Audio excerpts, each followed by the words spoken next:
what is better than new content, alright? I think we all know this.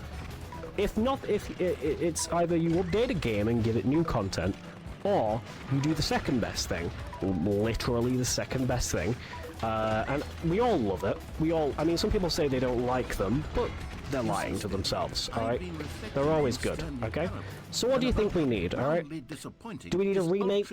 Do we need a remaster? No. The Red Prince by Marion Marigold.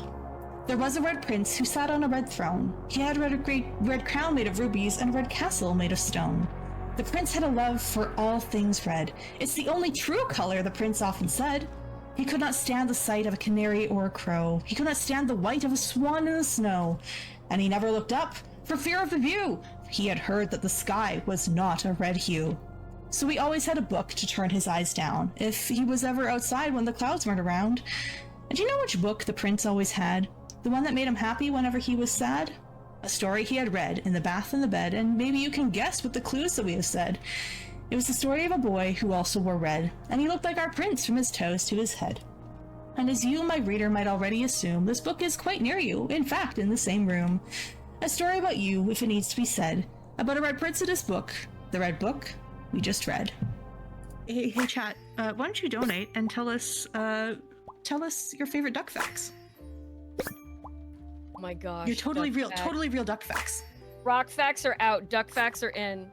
Can I get a wahoo? And this one. Here we are a car that jumps.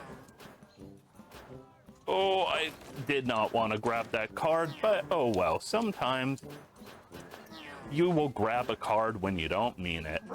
And so here we are a car with legs who could jump, and we just jump on through. All right, we're gonna float to a spot. I'm looking for a yellow roof on a building. That's going to be my visual cue that we can cut out of this journal hover. So we're looking for a yellow roof that's going to be in the bottom left corner. Not that one. That's not the one we're looking for. Not that other one. We're not looking for that one. That's the one right there. That's the one we want. Spam through and oh, I am. Uh-oh. Can I make this? Oh my god, I made it. Right into Beastie Ball, hopping right into this tutorial match and picking Ketchik. We will rename them shortly. But we're going to learn very quickly that there are moves in this game that go forwards and other moves that go sideways. We have a 2x2 tactics grid here. Unfortunately, we will not be clicking a sideways move because that would be slower, because we'd have to volley one more time. It's volleyball. There are 3 actions on each side of the field, and then 1 defensive action. And you have to send the ball over the net. If you wipe out a beastie, you get a point. If you hit an open lane, you get a point. Usually we will be wiping out beasties in this run, but there will be some instances of open lane. Do you want to give a name to this engineer terrain? What do we name this engineer? Any suggestions? I mean, is Roger too on the nose? All right, we're dragging No, Roger! All right, we gotta name the next droid. Roger 2. Roger 2. We're gonna drag Roger 2 back here to neutral this command post for us, and we're. Oh. Stay flat, my friends. I mean, something's happening. Is this a? Oh, I computer crashed. Oh, what? Pop-ups. What? What's going on here? I'm pretty sure everybody doesn't like pop-ups. I wish all troubleshooting was like this. Yeah. Literal shooting. Don't worry, Tech. I'm helping you out. Let's get those ghosties. All right. Anyways, we fixed that issue. You know, everything's fine. The run's back on. We're good. Now the plane has great control over all 3 axes, and with that you can do some less intentional things, like this. I am not happy about the fact that I only have 2 bananas out here though. For reference, bananas, each one up to a cap of 10 adds 2.5% to your top speed and acceleration. You typically want at least 4 going out of bounds here, but 2 is not very good. Toro is wedged. Perfect. This will be a fun one to figure out. 61, 62, 63, 64, 65, 66, 67, 68. Oh my god!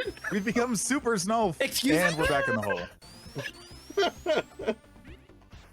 I was not paying attention. What the? So yes, in case you didn't know you could become super snowf, now you know. You said your name was Prevent-A-Thon? Mm-hmm. I'm your father. Oh god! Matsusoda is Prevent-A-Thon's father! Prevent-A-Thon lore just dropped. Hello, friendships, and welcome back. We are here for day 3 of Prevent-A-Thon. Today is long game day because we have few games, but we have long games, and a lot of them are really, really good. So I hope you're excited and ready to go. Bring your popcorn. I, as usual, bring some friends because I need people to talk to. Turtle, would you like to introduce yourself? Hi, hello, I am TurtleRun2412, and I have been an RPG fan for my whole life, so this day is going to be great. I don't speak on any of these, but, well, maybe we'll see in the future, because RPGs are just really fun, solid games, always. James, would you like to say hello to the audience? Hi, I'm JamesSwan. It's lovely to be here. I'm a first-time Games Committee member here, and I had the honor of reviewing a couple of these games that we're going to talk about later, so yeah. Right. So we have a whole bunch of games, including one of our returning friends and one of our staff members, none other than Nick R.P. Green is going to be running Unmetal. Would you like to talk us through that, James? I would love to talk about it. Unmetal is one of the games on the schedule that I have actually played for today. Nick will be running any % hard. Now, the fun fact about Nick and Unmetal is the fact that Nick is the literal best in the world at this game. They are the world record holder in every full game PC category currently on SRC. It's a love letter and a parody of the classic 2D Metal Gear games, poking fun at the action genre while staying smooth and solid.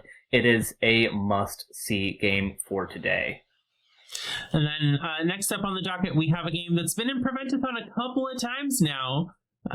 Turtle, would you like to chat about that? Just a few. So I did run the numbers when I was selected for Game Committee. I made a big spreadsheet of all the games that have been in Prevent-A-Thon and how many times they've been run. And the clear leader is Stardew Valley, which is in the past 5 Prevent-A-Thons, been run 6 times. And we are keeping that trend up. In Prevent-A-Thon 6, we are running a 7th Stardew run. Zachary will be running the Seated Crafts Room. It's a pretty short and sweet category, just one room to do, but it's Stardew. It is the quintessential Prevent-A-Thon game, so I'm super glad to see it back for the 7th time in 6 marathons. So I can add a little bit more of a factoid on that one. The whole reason we have Prevent-A-Thon is because of our fantastic founder, Cell, and the game that got Cell into speedrunning was Stardew Valley. So it also holds a little bit of some emotional significance. Yeah. Gotta love things coming full circle like that. 100%. It's always nice when you can kind of integrate that like emotional special into the marathon as well. And Stardew Valley again just has a massive history with this event. And then we're keeping on it because today is JRPG Day. So James, we brought some Mario. Normally Mario's not an RPG. No, but this time Mario is not only an RPG, but they are made of paper. And this will be Paper Mario All Bosses by Phantom 5800 or 5800. I'm not sure which they prefer. I'll have to check with them later. But the Paper Mario All Bosses. Normally you would think, oh, just go from one boss to another to another. Not that simple this time around. This run is full of a lot of sequence breaks. This run will defeat not only every main boss, but every side boss as quickly as possible. You'll be underleveled very often, and strategy and planning are key.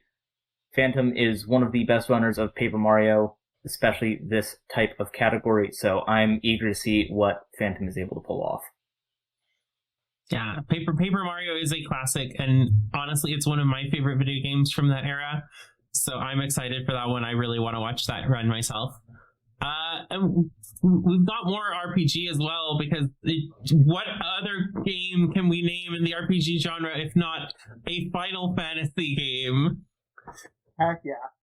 We have, in this marathon, Final Fantasy X HD Remaster by Moonblaze Wolf. Anyone who's played that game or knows of it, probably knows of it for one thing, which is ha ha ha ha ha ha ha ha, which we're not unfortunately going to be able to see because of a new PC cutscene remover mod. So that cuts the time of the speedrun down super far. You're going to be able to see the entirety of Final Fantasy X done in 3 hours and 30 minutes.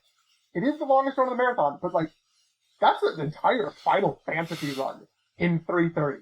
So Moonblaze Wolf is going to absolutely kill it towards the end of tonight. Yeah. And again, Moon, part of our fantastic friends at RPG Limit Break. RPG Limit Break always sends some amazing folks over. Yeah. They've been at this marathon several times, and they're always a joy to have joining us.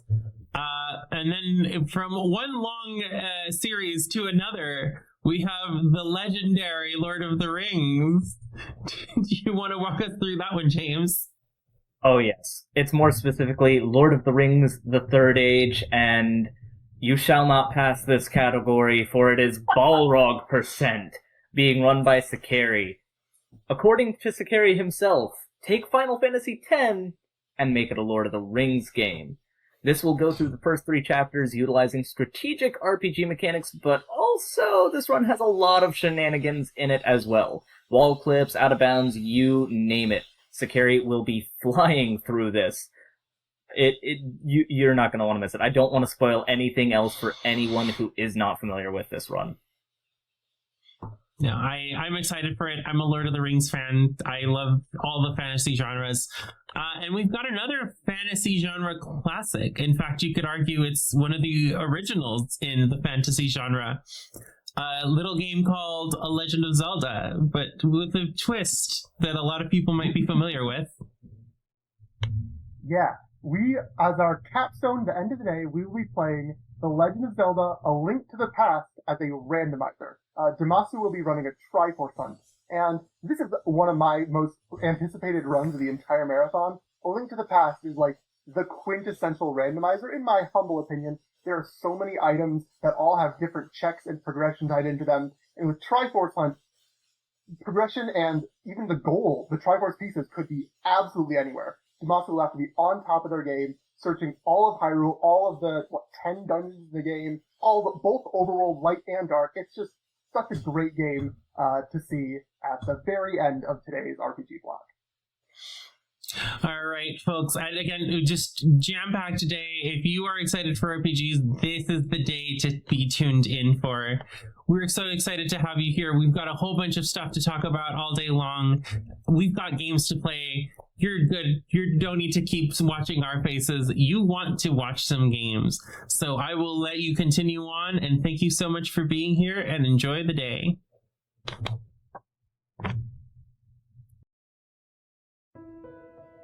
Child abuse is one of the most heinous crimes that exists. It's something that has existed in our society forever. I was 6 years old, and I just turned 6. About 2 weeks later, I was abused by my uncle. My sexual abuse started roughly when I was 5 years old, roughly, and continued until well into my teens. Throughout this workshop, you're going to learn to take action to help stop child sexual abuse. Throughout the workshop, your program facilitator will work with you to deepen your learning about child sexual abuse, encouraging you to think about how you will apply this information to your own interactions with children. People who commit these types of offenses, they seek out positions, situations where they have close contact with children. Grooming happens when an offender essentially begins to develop a relationship with a child or teen. Grooming behaviors can vary from person to person, but essentially there's similarities in that they're creating special relationships between the child or teen and themselves. We know that 95% of people know their offender.